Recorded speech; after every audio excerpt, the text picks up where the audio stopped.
All the way back in the day in 232 BBY, there was a corporation that was being founded that would support the Republic, the Empire, and eventually would support the Rebel Alliance during the Galactic Civil War, and that, of course, would be Incom Corporation, one of the many corporations and industries throughout the entirety of the Republic that made both commercial and privatized military vessels for just about every government and every planet you can imagine.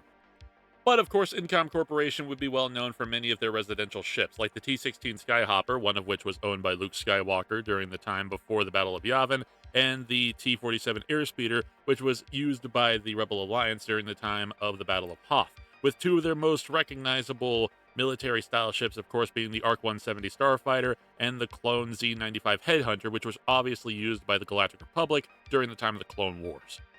But immediately known as the most recognizable ship that Incom had ever created, the main ship that was used by the Rebel Alliance during the Galactic Civil War, and one of the best starfighters on the line during that war, was of course the T-65B X-Wing starfighter that was created for the Rebel Alliance.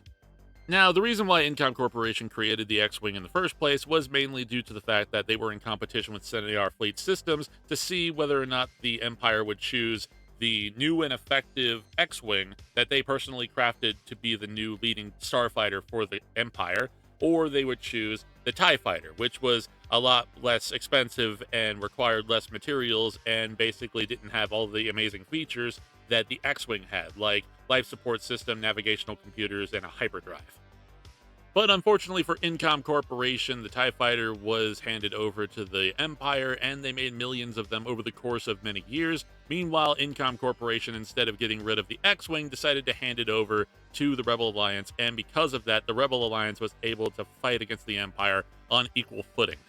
And it's because of the X-Wing that the Rebel Alliance was actually able to destroy not only the first Death Star, but actually the second Death Star on top of that, and it would become so popular by Rebel pilots that they would continue to use the X-Wing all the way through to the New Republic, 40 years after the initial destruction of the first Death Star.